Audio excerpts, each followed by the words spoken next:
together a documentary for the Future of Fashion program. So.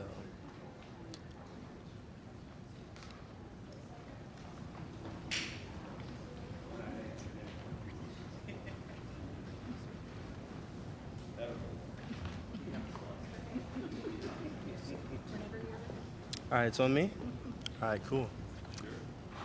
Hey guys, I'm Justin Turner. I'm a local Columbus filmmaker, and I actually had the pleasure of getting to watch these students through a viewfinder last summer for the Future of Fashion program. So this was a 9-week program that I got to kind of stick around and capture and record. I came in week 1 ready to work and put this documentary together, and each week I left with a little bit more inspiration. Watching these students grow through this program was really eye-opening for me. As a 19-year-old, I'm the same age as a lot of these students, so I was, as I was recording, I was able to pick up on all the skills and that they were learning and developing through this program, like, ooh, what they got going on over there. But yeah, it's been an awesome process putting this documentary together, which is now available, an hour-long documentary on YouTube for everyone to watch. But I'll kind of let the students talk a little bit more about this program and how it's affected their lives and everything about that. I'll introduce Christian Dougherty, one of the students who is part of this program and one of the leaders from the program.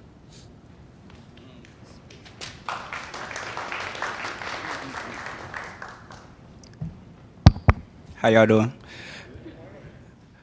I'm Christian Dougherty, aka Cash. I graduated from Harvard Preparatory School last year in 2021, and I'm 19 years old. Now, after I graduated last year, I had absolutely no clue of what I wanted to do. And I would have never thought a random Facebook link would have changed my life. I wanted to be a designer, but it was just like, okay, I don't really know what it really takes. So clicking this link to the Future of Fashion program actually got me started on my career. During this program, I learned from marketers, I learned from different brand curators or event curators or creative directors, so many different creatives. I got to travel to different places and meet a lot of different people. And so after doing all that, I got to actually be in the spots of what they were doing. So I got to help with production. I got to help with the designing. I got to help with the merchandising and the marketing. I got to dabble in everything a little bit. And so later on, I turned out I wanted to be a creative director, because a creative director has to learn everything that has to do with all of those things, every last piece and part, so to make sure that the aesthetic and the vibe or the overall look of the brand is there and together. So now I'm on my career path of being a creative director, and I've continued on doing it by helping out other brands and doing my own brand. So really just want to say thank you to the program. I want to say thank you to Yogi, and I want to say thank you to the city of Columbus. I want to now introduce the mayor, Andrew J. Ginther.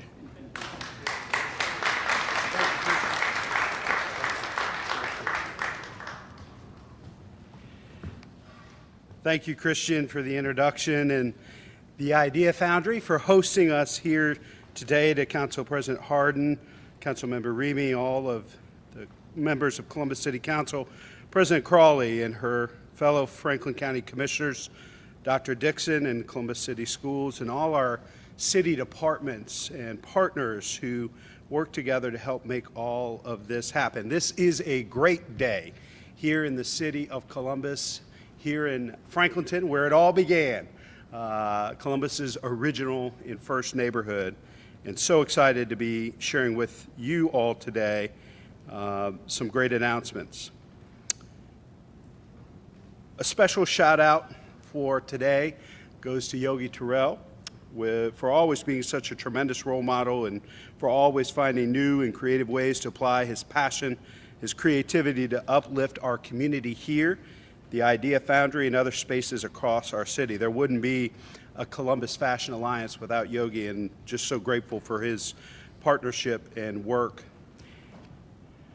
Delighted to be here and be joined by some of our outstanding community partners as we announce significant investments in summer programming for our city's youth. Stories like Christian's really drive home the importance of engaging young minds. establishing healthy habits and behaviors, and providing ample outlets for creative and entrepreneurial endeavors to flourish. The investments we're announcing today and the programs they support couldn't come at a more crucial time. As society reopens, traditions and activities return, and our work to restore a sense of normalcy continues on many fronts. Now more than ever, our children, whether they're yours biologically or not, they are our children, and our young people need to re-engage with their peers and their communities, to stay connected with structure and stability, all while tapping into experiences and resources that enable them to thrive and stay safe. Although much of this applies to our society broadly, our youth were particularly impacted by the losses and disruptions handed to us by the pandemic. I would argue that our young people were disproportionately negatively impacted by the pandemic. And as a community, we need to commit to restorative investments in our young people, not a one-time, but a series of significant investments to lift them up, keep them safe, and celebrate their tremendous potential. We know increased social isolation, anxiety, learning loss, all of these effects and more are harmful and debilitating. They have been well documented, and we know without a doubt that we must step in and help to reverse their devastating impacts. It's why we all work so hard with Dr. Dixon and everyone to get our students back in classroom as safely and as quickly as possible. It's why last summer we called on city departments and community partners to step up to the plate and support as many children and young people as possible through whatever programs they were able to provide. I am incredibly proud that by working together, we were able to enroll 38,000 young people between the ages of 5 and 20 in various summer programming opportunities last year. And as this school year winds down and the summer begins, our young people and their families still need support to help them carry forward the momentum they've achieved over the past year. We also have an obligation to do all that we can to help keep our kids safe, especially in the light of recent tragedies involving youth violence in our community. However, as I have said before, the city alone cannot accomplish the entirety of this undertaking. The challenges before us are too complex, and the need is too great for any single organization to accomplish all that needs to be done. We need parents, families, neighbors, caretakers, and friends to help keep an eye on the young people in our lives, whether we're related to them or know them or not. These are our kids, and we need to do everything in our power to protect them, provide them with opportunities, and collectively reclaim them as a community. Our kids, our responsibility, our future. We're also branching out, as we always do, to enlist the help and expertise of our outstanding community partners, to expand access and opportunity wherever we can, and to set up the next generation for a lifetime of success. You'll hear directly from a couple of our wonderful partners and learn about what they have in the works in just a few moments. I will remind everybody here today that these investments, these aligned strategic investments, are completely in alignment with the recommendations of the Recovery and Resiliency Committee's recommendations that the county and the city asked for, that Christy Angel chaired. The city is proud to invest more than $16 million in funding that will go toward a variety of programming and partnerships that support youth across three critical areas: education and enrichment, violence prevention, employment, and skills training. The administration is kicking in more than $14 million from the American Rescue Plan and the city's general fund, which will combine with nearly $2 million from our colleagues on City Council and the Reimagining Safety Fund. Just a moment ago, I discussed the importance of reducing violence among our youth, who far too often fell victim to a vicious cycle of violence, a cycle from which they cannot escape. Collectively, we are allocating $7.9 million for programs that promote community safety. Much of the programming in this area is designed to intervene and help young people learn how to avoid or de-escalate potentially violent situations, like the $440,000 that's going to REACH to launch a violence prevention and intervention campaign. And then there are programs like Reroute, which is run through the Columbus Care Coalition, which will receive $3 million to increase staff and expand the reach of the vital wraparound services they provide. In other instances, we're simply supporting programs that encourage and focus the energy and intention of our young people toward rewarding constructive pursuits, like beautifying neighborhoods, teaming up with mentors, and becoming brand ambassadors. There are a few examples I'd like to highlight.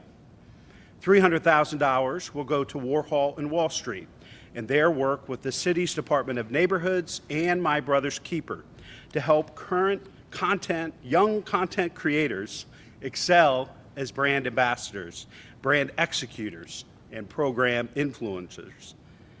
And then there's the Arts Way, which is supported by our Department of Technology and will receive $120,000 to help Columbus High School students leverage technology to create murals, including one permanent mural per each neighborhood cohort.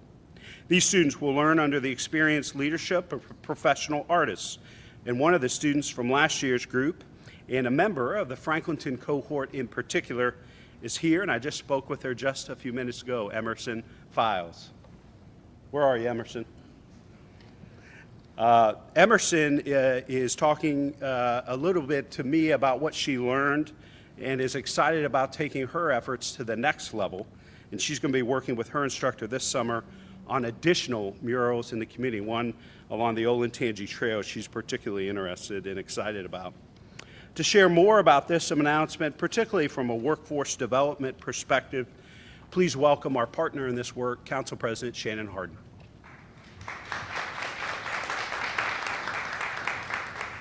Thank you, Mayor Ginther. Thank you for your leadership, for bringing together the full weight and power of the City of Columbus, all of our departments, to invest in our young people this summer and to keep our community safe. I want to recognize the Chair of Public Safety on Columbus City Council, Councilmember Remy, for your leadership. Just last week, we hosted a hearing that heard from many of the groups that we'll be funding today about the work that they did last week. Certainly, as the mayor said, we are so proud of Mr. Christian Dougherty for the work that he's doing here as a fashion intern, to Yogi, to his leadership with the Fashion Alliance, to the Idea Foundry, to my friend Commissioner Crowley, to Superintendent Dixon. Thank you all for joining and stacking hands as we make these commitments to the city and to our young people. Like I said, just last week we held a public hearing and heard from a dozen local nonprofits working with kids and teens in our community last summer.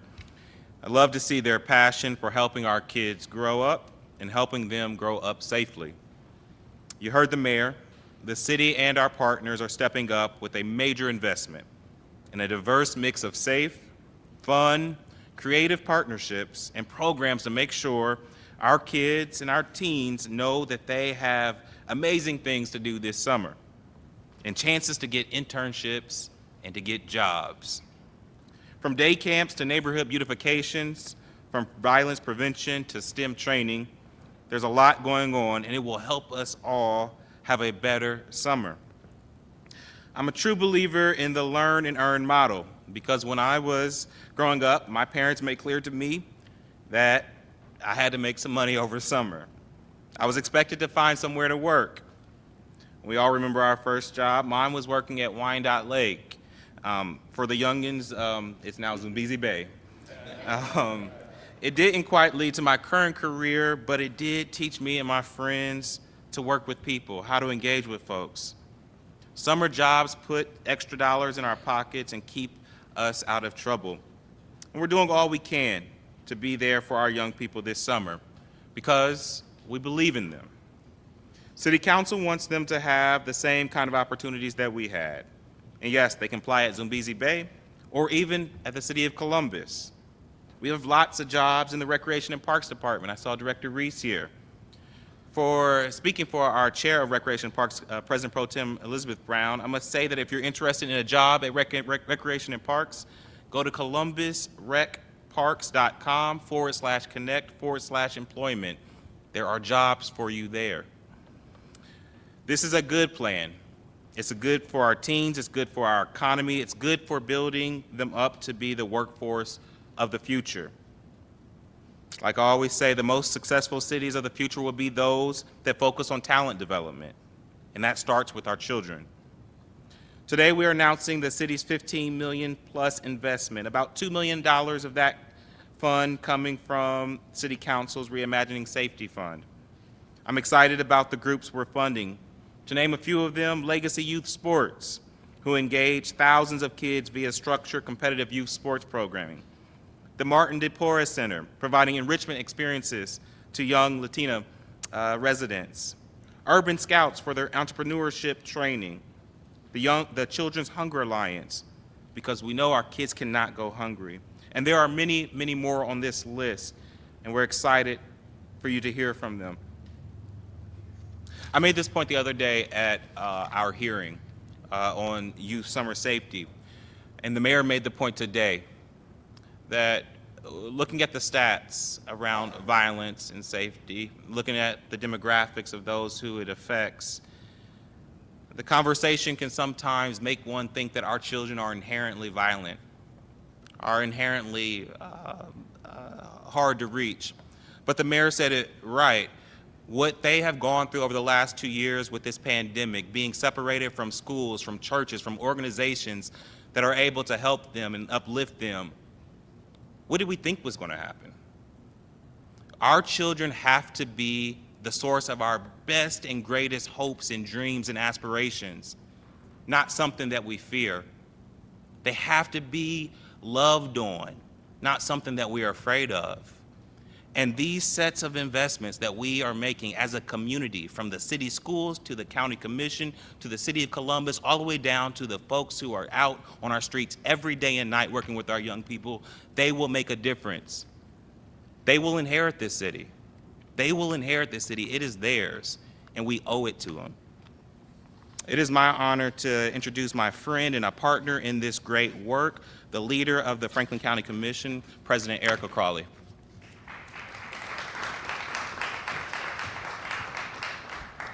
Thank you, President Hardin.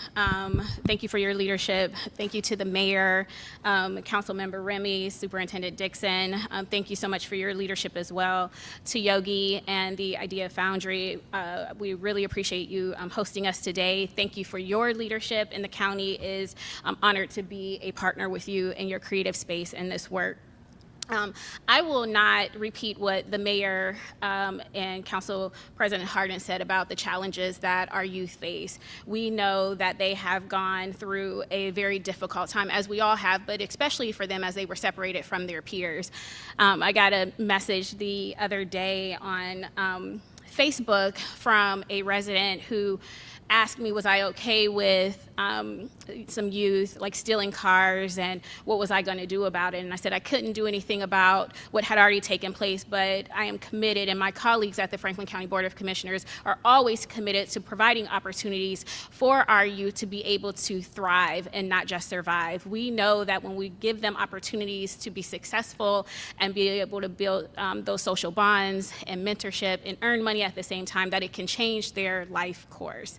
And so that is what we are here to do today, is talk about our programs and camps and funding that we are putting forward to make sure that each young person has the opportunity to thrive. For Franklin County, we have made long-term commitments to funding and enriching summer camps, summer employment and work experience opportunities for young people, because we see that these are multi-generational investments that support the whole family. This year, we've committed over $6.1 million to offer free summer camps for more than 1,300 elementary and middle school students, and paid summer work experience for more than 1,000 young people ranging from 14 years of age to 21. Our Ready to Earn program offers different tracks, including paid work-based learning tracks for 14 and 15-year-olds designed to explore careers in technology, engineering, project management, and the arts. And they can earn up to $1,500 with incentives. For the 16 and older group, we're also offering paid pre-apprenticeship programs and training and traditional work experiences with government, healthcare, nonprofit, and private sector organizations where youth can earn wages up to $15 an hour, and for some of those positions, even more. No matter which track a young person decides to go down, they will receive work readiness training focusing on essential 21st century workplace skills identified by employers like critical thinking, conflict resolution, teamwork, and punctuality. They also have coaches in their corner to help them and guide them with things like interviewing and resume writing and support overcoming barriers like transportation. Traditionally, these opportunities have only been available through TANF funding for eligible families, but with the addition of the American Rescue Plan Act funds, we've been able to expand access to even more young people.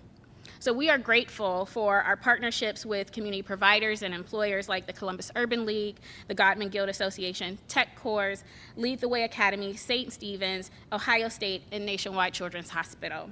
And so to learn more and access information and to register about Ready to Earn and our entire array of summer programs, visit jobinfamilieservices.franklincountyohio.gov/summer. So that's jfs.franklincountyohio.gov/summer. And next, I have the honor of introducing our wonderful superintendent, Superintendent Dixon. Thank you.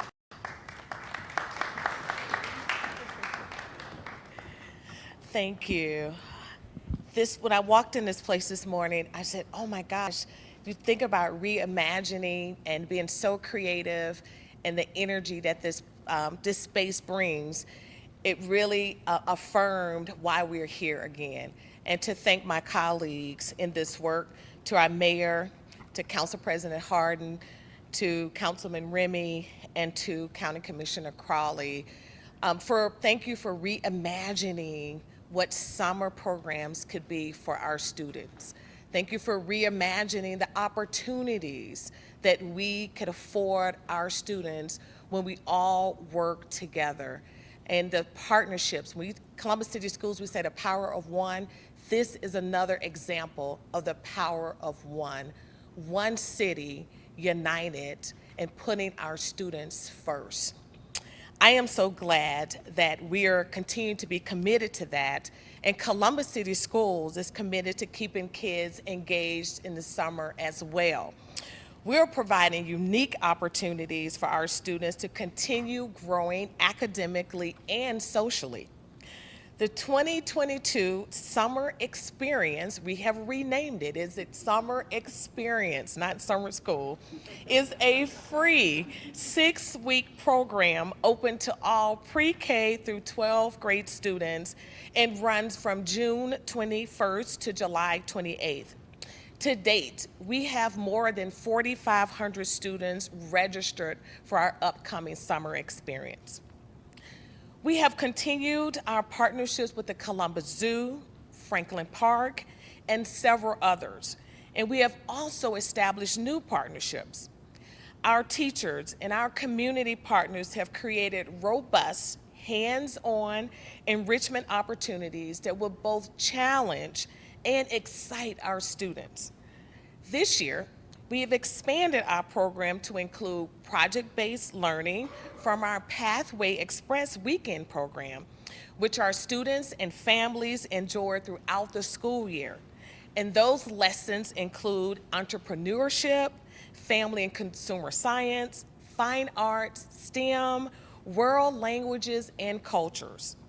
Our courses align with relevant career pathways of our Portrait of a Graduate attributes, and that includes adaptability, communication, creativity, critical thinking, global empathy, and technology. And we're also offering specialized programs for our English language learners and special education students at 2 locations, and that's Briggs and Mifflin High Schools. Summer experiences also present students with the opportunity to accelerate their learning and engage in credit recovery opportunities. For our seniors who may not graduate in June, we will provide specialized programs to get them across the finish line and graduate in August. We're also encouraged by the number of high school students who are taking advantage of our opportunities to improve or get ahead. So again, we have something for all of our learners, K through 12. So we're looking forward to our summer experience this year.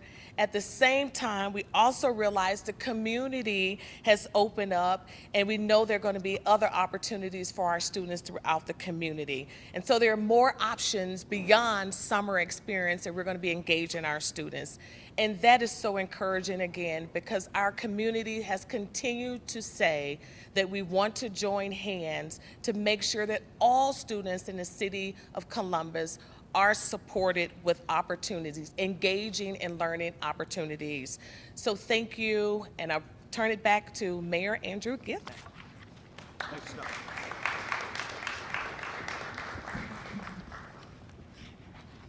I don't know how I blew this. We made this historic announcement today of investment in youth programming and summer youth experiences, but we wouldn't be here today if it weren't for the American Rescue Plan, period.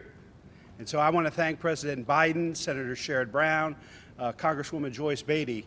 The rescue plan vote was not unanimous. They had the guts and the courage to make it happen. And we're able to make these unprecedented investments in young people because of their leadership. So I want to thank them. And I want to thank Dr. Dixon for always being there for our students, including during the summer. I also want to thank Jason Jenkins from my office and Directors Orth, Carla Williams Scott, Director Reese, all the departments at the city that have been working together to lift up our young people and put them first this summer.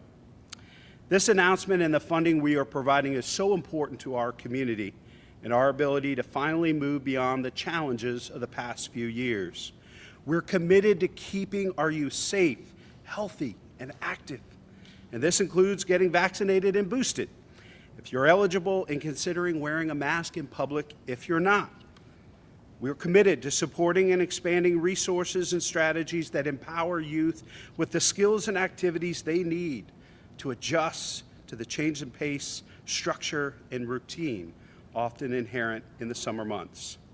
And we're committed to doing all of this in ways that position them for continued success, whether they are returning to the classroom in the fall or taking their interests and ambitions to the next level in the job market or other avenues.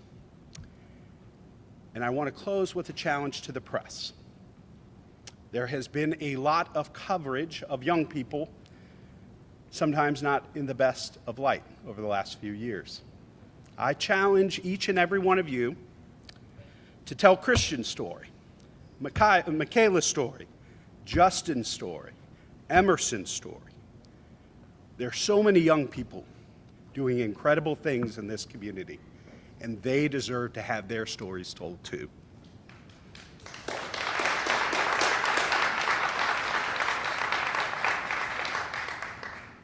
Together with our community partners and parents pitching in, we will intensify our collective impact and make a meaningful difference in the lives of our youngest residents, right here and right now. Be happy to take a few questions from the press. Luann? Mayor, did you do an audit of last summer's programs, and what did that look like? And then a follow-up to that is, how do you measure a success of the programs this year? Well, a couple of different things. We have complete accounting of the resources from the investments we made last year, children reached, and a lot of positive outcomes, and we can share those details with you. We feel very confident. There are a number of programs that we invested in that we're making additional or increased investments with this summer. I can tell you the bottom line is I want to reach more than the 38,000 kiddos we reached last summer, and I want to make sure that we're continuing to work with all of our partners and the service providers to make sure that we're evaluating the effectiveness of the programs. And obviously, ultimately, we want kids to be safer, to have greater learning opportunities this summer. and reconnect with other young people and loving, caring adults in the community. That's the way I'll measure success, keeping them safe, keeping them engaged, and continuing to provide them opportunities as well to earn some money. Yes. We did a lot of stories on the programs from last summer. We talked with a lot of folks leading up to this summer. They're telling us the programs last year worked, but once the programs ended, they saw some of these kids heading right back out into the streets. Any plans to prevent this from happening this summer after the programs end? Any plans to keep some of these successful programs year-round? What's being done to track these kids after these programs are over? Well, we're going to continue to focus on what works, and so if there are programs that make sense for us to look at for continued support during the traditional academic or school year, we're going to work closely with Dr. Dixon and other school leaders to make sure that we're doing everything we can in the after-school hours. I've always said that my job as mayor is to be partner-in-chief to the superintendent, and she has kiddos during the school hours, but the rest of the community, including the commissioners and city council and I, have to step up our efforts after school and on weekends and providing opportunities in our rec centers and other community centers as well. So we're all in, and we're going to focus on what works and follow the lead of Dr. Dixon and other educational leaders in the community as well. Programs start getting the money for this summer. When will they start being? I'll turn that over to the appropriator, city council, and when these things will be voted on. Thank you, Mayor. We will be taking up several of the ordinances this Monday, the 23rd. One of our goals, and I think something that I can admit from council's standpoint last year, is that we committed the money, but it took us a while to get the money actually in the hands of the folks that were doing the work. So we are working very hard with the administration to get these dollars out in the streets as soon as possible. What we talked about today is over $15 million. All of that will not move on Monday, but a significant portion will be voted on Monday at council. Yes, sir. Yeah, you lead me to the question of the number of people who are expected to participate this year. Last year you said it was 48,000. But I want to merge it with the students that are expected to go to the Columbus State High School on scholarship, the 700 students. If some of them are participating in this program, how do you intend them to continue when they start school in the fall? I'll turn that over to the superintendent about how we'll continue our partnerships during the school year, since that's her purview. I'm sorry, I believe your question was how do we keep our students that are going to exercise the Columbus Promise Scholarship? Correct. Right. So our seniors, again, I want to announce that scholarship. So all of our seniors have an opportunity to attend Columbus State free cost. And then again, that's another partnership that investment in our students. And those students who decide to go to summer school, they get a head start for Columbus State this fall. So they can take courses this summer, or they can work, and they can take courses this summer while they work, or they can just wait till the fall. So the students have a myriad of opportunities. You know, sometimes we want our students to maybe work instead of starting school in summer and just start in the fall, but they have those opportunities. It's their choice to either start this summer or wait to the fall, but they can also work and maybe do some internships and so those other opportunities this summer. Yeah, I think it's important to recognize here that we're announcing summer youth investments, but when you take a look at the investments, historic investments announced by President Crawley in childcare, as well as the investments we made with rescue plan dollars under the President Hardin's leadership, the Columbus Promise, and today's announcement, you can see the collective investment we're making into our youngest young people and those that are transitioning. Our hope every Columbus City School graduate will have an opportunity to get a credential, an associate's degree, a certificate through the Columbus Promise. And so this is really an investment looking cradle to career. Yes, ma'am. What were some of the qualifications much input did the youth have on deciding who got funding this year versus last year? Trying to think of who's the best person to respond to that. Director Williams-Scott, do you want to? The question was about youth input in decisions about what we're funding and what that process was like. Is that accurate? Thank you, Mayor. So we use a lot of youth input through our My Brother's Keeper program and some of the other work we do with our area commissions and young people in the community to really get their feedback and input about what they want to do. An example was the program here, the Future of Fashion program. You know, we have young people that are telling us they may not want to do traditional work experiences, and so we try to listen to them and give them opportunities that will help guide them in their future so they have the experiences that they would like to have. Did the organizations that were selected, what qualifications did they have to meet to get that funding? The organizations that were selected were in that space. A lot of them were nonprofits, had clean audits, and those kinds of things. And one of the other things that we do with our organizations is we do biweekly meetings, and we do touch bases with them, because we often realize that a lot of times when people are working with federal funds, there are guidelines that they may not be used to meeting, and so we meet with them on a biweekly basis to make sure that they're spending the funds on the allotted expenses and any questions that they have, and if there are some things that are not allowable in that funding, then we work with them to to look at other ways to do that. We'll stick around for one-on-ones. We really appreciate everybody coming today.